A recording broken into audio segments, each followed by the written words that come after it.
प्रणाम, मैं हूं संतोष झा। आप देख रहे हैं संवाद मुख्य हिंदी।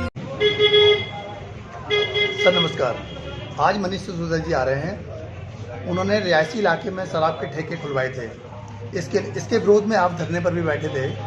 इसके लिए आपके क्या विचार हैं? देखिए, मैं एक बताना चाहता हूं कि हमारा जो क्षेत्र है यहाँ पे क्या है, वो गरीब आदमी और मजदूर वर्ग बहुत बड़ी संख्या में रहता है, जो कि हमारे क्षेत्र के लोग जो रोज़ कमाते हैं, रोज़ खाते हैं, उनके पास ऐसा नहीं है कि वो मतलब उनके पास बहुत ज़्यादा पैसा है। लेकिन यहाँ पर हमारा जो शराब, हम गांव में जब आदमी रहता था, हम गांव से आए हैं, गांव में शराब का ठेका कई कई किलोमीटर दूर होता था।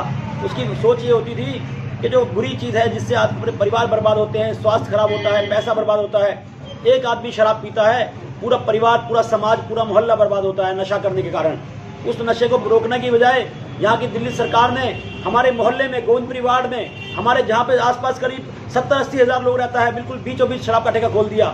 मेरे गोविंदपुरी के लोग और मैं ठंड के समय, हम एक पूरा महीना हम लोग रात दिन धरने पे बैठे थे। हम कोर्ट गए थे, कोर्ट में हमने केस फाइल किया था।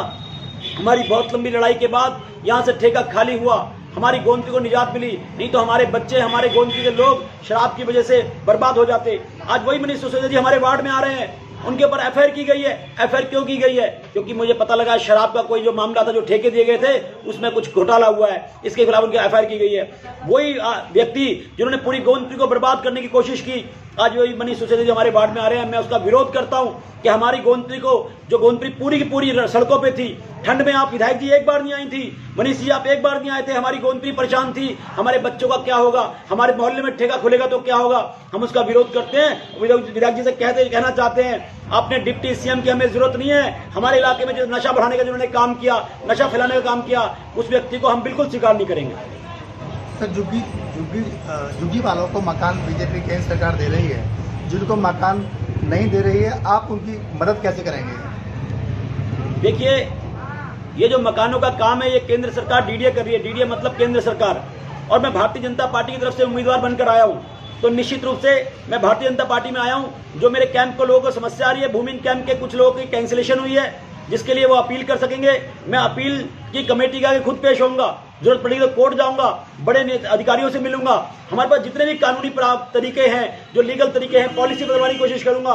हमारे रमेश जी ने भी कहा है, रमेश जी भी आए थे मेरे उद्घाटन में, उन्होंने भी कहा है कि हम मिलकर लड़ाई लड़ेंगे। और निश्चित रूप से हर व्यक्ति जो, क्योंकि मैं बीजेपी में हूं, और ये पॉलिसी, ये मकान की जो पॉलिसी है, ये भाजपा लेके आ रही है। अभी आगे भी मकान बनने वाले हैं। आपको बताना चाहता हूं कि हमारे नवजीवन नेहरू के बीच में एक बहुत बड़ी पट्टी जो है, उसके लिए भी सर्वे शुरू होने वाला है। तो निश्चित रूप से जो नवजीवन नेहरू के लिए काम शुरू हो रहा है, और उसमें भी 1000 लोगों को लगभग अगले 6 महीने में, 8 महीने मकान मिल जाएंगे। उसकी लड़ाई लड़ते हुए मैं कोशिश करूंगा कि जहां झुग्गी वही मकान, हर व्यक्ति को मकान मिले। उनकी लड़ाई मैं लड़ूंगा, और भाजपा में होने के कारण मुझे फायदा मिलेगा, हर व्यक्ति को फायदा पहुंचाऊंगा।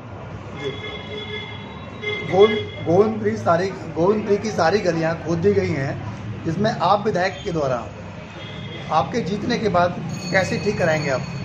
देखिए, हमारी विधायक कालका जी में रहती हैं, उनको गोविंदपुरी का दर्द पता नहीं है। यहाँ पे गलियों के अंदर बाइक चलाना मुश्किल हो रखा है। पूरे हर गली, गोविंदपुरी की हर गली खोद के डाल दी है।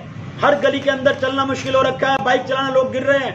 पूरी गोविंदपुरी को बर्बाद कर रखा है। मैं जैसे ही जीत के आऊंगा, मैं आप पूरे क्षेत्र में बताना चाहता हूं, मैं गोविंदपुरी की एक एक गली, मैंने अपने निगम में, अपने कार्यकाल में भी हर गोविंदपुरी की हर गली बनाने का काम किया था। हम गोविंदपुरी की हर गली फिर से बनाएंगे, और पूरी गोविंदपुरी, क्योंकि हमें रहते हैं यहाँ पे, हमें भी दिक्कत आती है चलने में, निकलने में। सारी गलियां टूटी पड़ी हैं, उसको ठीक करेंगे। गोविंदपुरी की हर गली का सुधार करेंगे, हर गली को दोबारा से बनवाएंगे। सर, मेरा 5वां सवाल आपसे है। सदन में कानून पास करके तीन नगर निगम को एक कर दिया गया है। पहले पैसे के लिए दिल्ली सरकार के पास जाना पड़ता था,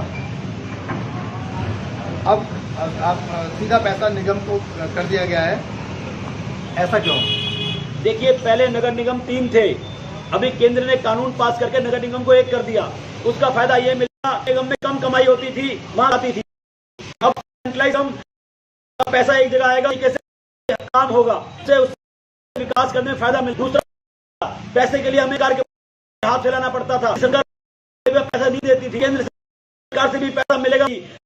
तो नए कानून पास होता हूं कि भाजपा पे बीजेपी से निगम तो काम करने में बहुत विकास कई गुना जा, हर गली बनेगी, हर चलेगी।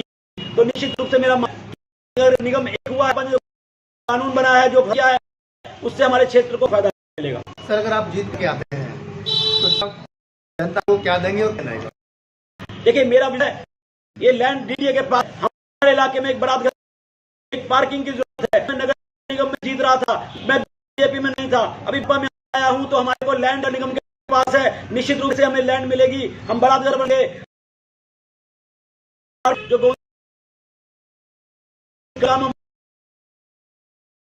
बनाएंगे, सारी भारी लाइट लगाएंगे, क्रफ लगाएंगे, पूरे क्षेत्र वासियों की वो करेंगे के और सब ध्यान देंगे।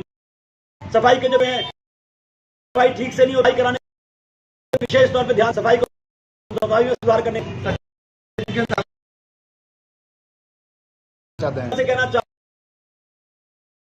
रहे, उसका विरोध करने तो सड़कों में मत में करे, ये ठेके, ये मनीष सिसोदिया पूरी गोंद पे परेशान लोग बनाने का काम किया, आज विरोध करते हैं। हमें दिल्ली से जो बोतल के साथ एक बोतल जो हमारे में ठेके खोलती थी, को हम पसंद नहीं करते, में नहीं चाहिए, हम वैसे के ठीक है।